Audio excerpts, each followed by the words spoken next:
Venemaa arvas, et on lõpuks drooniprobleemi lahendanud, siis ehitas Ukraina selle Ajaposti pommi, robaka välimusega Ukraina lõhkekeha, mis on pannud Vene sõjaväeametnikud tõsiselt muretsema. Näete, aastaid on väikesed droonid jahtinud kaevikutes varjuvaid sõdureid granaatide ja teiste lõhkeainetega. Nii et Vene väed kohanesid. Nad kaevasid sügavamaid varjendeid, tugevdasid katuseid jämedate palkide ja tihke mullaga. Lisati teraslehti ja tõmmati droonivastased võrgud punkrite, kaevikute ja varustusteede kohale.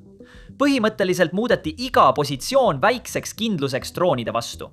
Ja ausalt öeldes see töötas. Granaat, mis plahvatab punkri peal, võib paisata ümbruskonda surmavaid kilde. Aga allolevad sõdurid jäid tihti ellu, sest katus neelas suurema osa plahvatusest. Just seda nõrkust otsustas Ukraina ära kasutada. Tavalise granaadi asemel ehitas Ukraina pika ristkülikukujulise korpuse ja kõvast terasest otsaga pommi, mis muudab selle metallist aiaposti sarnaseks.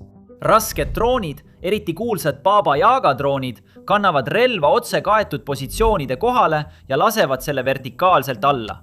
Ja siin lähebki asi nutikaks. Selle asemel, et plahvatada kohe, kui see katusele maandub, terasest ots tungib esmalt läbi kaitsekihtide. See lõikab läbi mulla, puidu, metallplaatide ja isegi droonivastaste võrkude. Alles pärast punkrisse tungimist käivitab biitsütik plahvatuse selle sees. Ja just nii, meil ongi plahvatus. See väike viivitus muudab kõike, sest plahvatus kitsas punkris on laastav. Äkitselt aitab just see katus, mis on mõeldud sõdureid kaitsma, plahvatust sees kinni hoida, suurendades oluliselt selle hävitavat jõudu. Kõige pöörasem on see, kui lihtne see idee on. Ukrainal ei olnud vaja kallist, sadade tuhandete dollarite väärtuses raketti.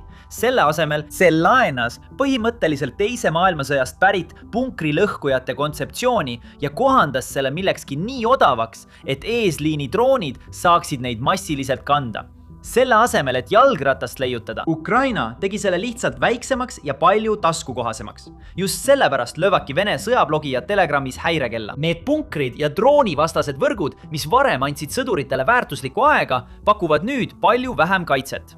Enne selle relva ilmumist vajas Ukraina sageli mitut drooni ja korduvaid rünnakuid, et hävitada üks kindlustatud positsioon. Andis kaitsetele väärtuslikke sekundeid põgenemiseks. Nüüd võib üks täpselt sihitud tabamus tungida läbi katuse ja kõrvaldada kõik seesolijad. Venemaa jaoks on see muutumas õudusunenäoks ja kuni nad leiavad viisi selle peatamiseks, on igal sõduril Ukrainas üks asi veel, mida karta. Pommi, mis näeb välja nagu tavaline aiapost. Kui sulle meeldivad sõjalood, siis telli kanal allpool.